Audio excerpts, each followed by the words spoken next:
Bonjour à tous. Aujourd'hui, on va parler du processeur et de la mémoire vive. Le processeur et la mémoire vive sont probablement les composants les plus importants de n'importe quel ordinateur. Ce sont eux qui font beaucoup de travail dans le traitement des données. Le processeur est connu comme le cerveau de l'ordinateur. C'est lui qui fait tout le travail de traitement des données, tandis que la mémoire stocke temporairement toutes les ressources que le processeur a besoin lors du traitement des données. Dans cette vidéo, on va voir en premier lieu comment remplacer le composant. Remplacer le composant veut dire comment remplacer la mémoire vive ou le processeur lors de la maintenance de celui-ci. En deuxième lieu, on va voir les caractéristiques du composant. Et en troisième lieu, on va voir comment choisir un composant parmi d'autres. On va commencer par la mémoire, la description de la mémoire. La mémoire, c'est cette partie verte. Ça, c'est la mémoire. Pour l'extraire, pour le retirer de l'ordinateur, on ouvre, il possède des crochets. On ouvre ces crochets et hop, ça c'est l'appareil de mémoire. Ou en anglais, is DIMM, Dual Inline Memory Module. Ça, les données sur la mémoire sont en binaire. Ça c'est la capacité de cette mémoire, c'est 4 gigaoctets. On a de plusieurs types. Les barrettes sont de plusieurs types. Il y a des qui ont de 2 gigas, les autres ont 8, 16, et ainsi de suite. Si on veut ajouter, on peut ajouter d'autres barrettes. On peut ajouter de 2 gigas ou 4 gigas. Le tout, ça va faire le total pour calculer la capacité de l'ordinateur. On va additionner les capacités des barrettes.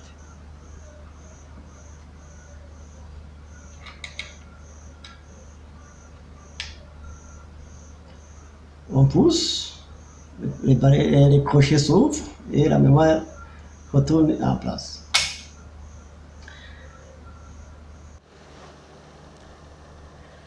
La mémoire a 3 caractéristiques principales. La première, c'est la taille ou la capacité. C'est la quantité de données qu'on peut stocker sur une barrette mémoire. Il est calculé en octets. Il y en a des barrettes pour 2 gigaoctets, 4, 8, 16 et même 32. La deuxième caractéristique est la fréquence, qui est la vitesse à laquelle vous accédez aux données.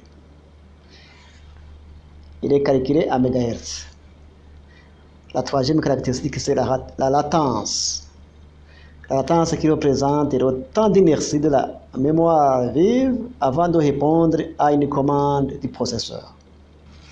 Au niveau du choix d'une RAM pour l'ordinateur, ça dépend de l'utilisation que vous voulez faire de cet ordinateur. Si vous utilisez votre ordinateur pour de fin du traitement de texte, ou lire les emails surfer sur Internet, 4 gigaoctets de RAM sont suffisants.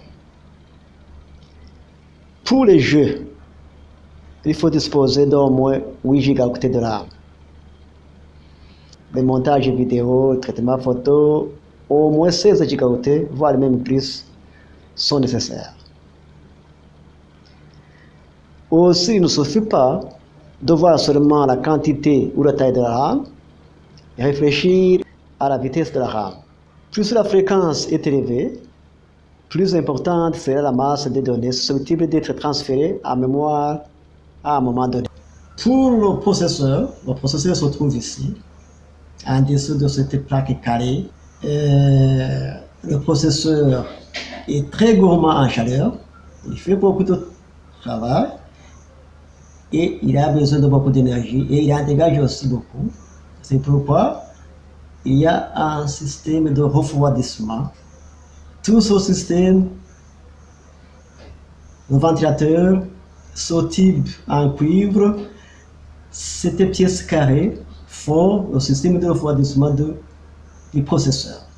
Il y a aussi en dessous, on va voir ce qu'on appelle la pâte thermique qui aussi fait partie du système de refroidissement. C'est-à-dire qu'il va maintenir le contact direct entre cette plaque métallique carrée avec le processeur. Alors on va ouvrir, on va démonter pour voir comment échanger, faire la maintenance du processeur. Le processeur se trouve sur cette pièce carrée. Pour démonter le processeur, on démonte tout le système en commençant par le ventilateur.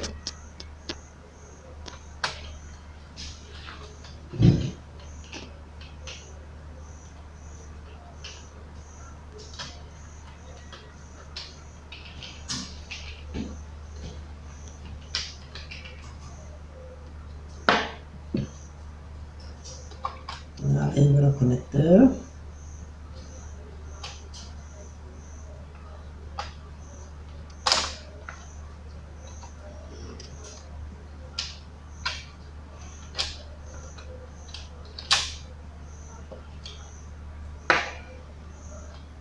Et pour ouvrir cette pièce carrée, on démonte les vis diagonalement.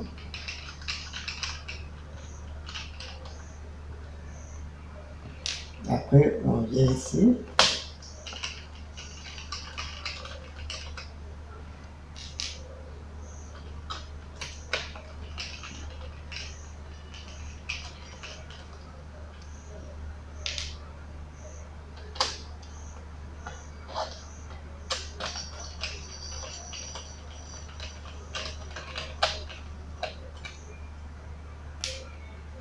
Voilà. Ça, c'est tout le système de ventilation. Va dissiper la chaleur qui se trouve, qui est produite par ce processeur. Vous voyez, ça, c'est le système de ventilation de ce processeur. Le processeur, c'est ceci. Pour ouvrir, il y a un vis ici qu'il faut tourner.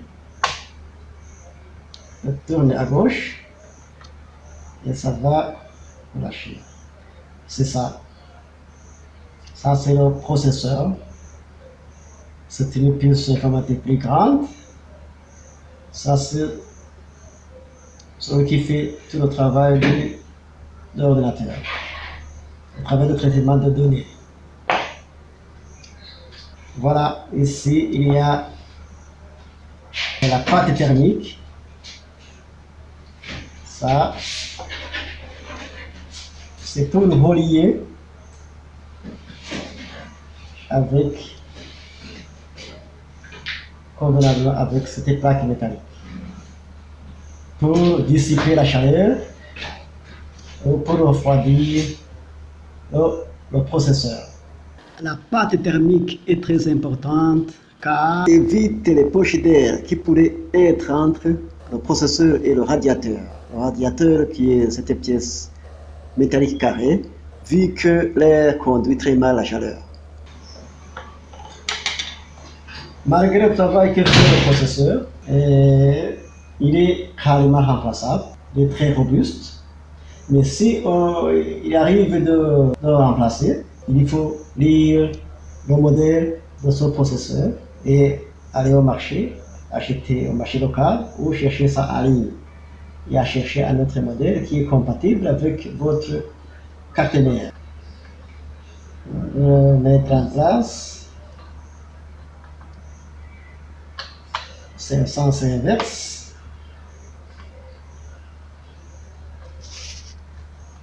Voilà. Alors, on a vu que c'est le processeur qui contrôle toutes les actions de l'ordinateur.